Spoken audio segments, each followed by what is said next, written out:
একটা গণতন্ত্রে ভিন্ন মত কতটা জায়গা পায়? সমালোচকরা বলছেন ভারতে এখন নতুন কোনো বিরোধী কণ্ঠ দাঁড়ানো কঠিন হয়ে পড়েছে।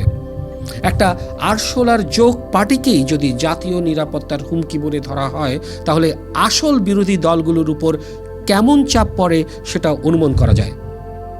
অভিযোগ আছে অনেক নেতাকে ইডি বা সিবিআই এর মতো সংস্থা দিয়ে চাপে রাখা হয়। আর এটা শুধু যে একটা দলের অভিযোগ তা নয়।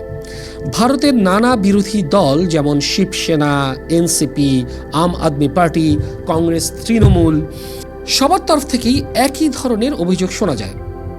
এখন আমরা আপনাদের মতো যারা বাইরে থেকে দেখছি, তাদের কাজ হলো দুপক্ষের কথাই শোনা।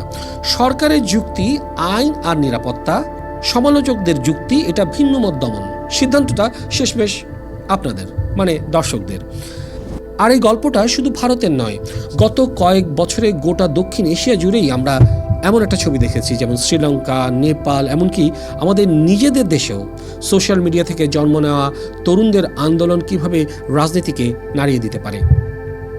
তাই ককরোচ জনতা পার্টিকে শুধু একটা মজার খবর হিসেবে না দেখে এই বড় ছবিটার একটা অংশ হিসেবেই দেখাই ভালো।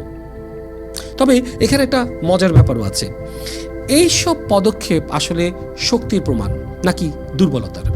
অনেক বিশ্লেষক বলছেন যে আন্দোলনের আসলে কোনো অফিসিয়াল অস্তিত্বই নেই।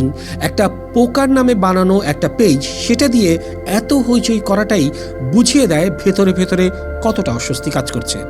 আর প্রশ্ন থেকেই যায়, অনলাইনে 2 কোটি মানুষ, কিন্তু রাস্তায় সত্যিই কতজন নামবে?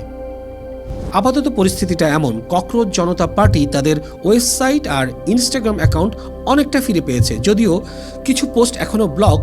টুইটার অ্যাকাউন্ট ভারতে এখনও বন্ধ, আর তারা এর বিরুদ্ধে আদালতে গেছে। দিল্লি হাইকোর্টে শুনানি ঠিক হয়েছে 7 জুলাই। 6 জুন তারা দিল্লির যন্তর মন্তরে প্রথম রাস্তায় প্রতিবাদও করেছে, যেখানে কয়েকশো মানুষ এসেছিল। মানে গল্পটা এখনও চলছে।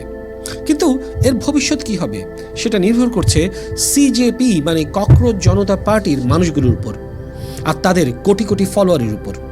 তবে একটা জিনিস এই গল্পে ইতিমধ্যে দেখা দিয়েছে, যাকে আরশোলা বলে উড়িয়ে দেওয়া হয়েছিল সেই কখনো কখনো টিকে যায় এবং ফিরে আসে আর একসাথে জড়ো হয়।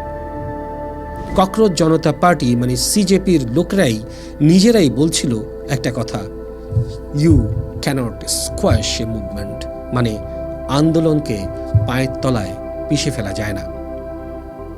তো পাশের দেশের এই অদ্ভুত মজার অথচ গুরুত্বপূর্ণ গল্পটা আপনাদের কি মনে করিয়ে দেয়, বা আপনাদের কি মনে হয় নিচে আমাদেরকে কমেন্ট সেকশনে জানান।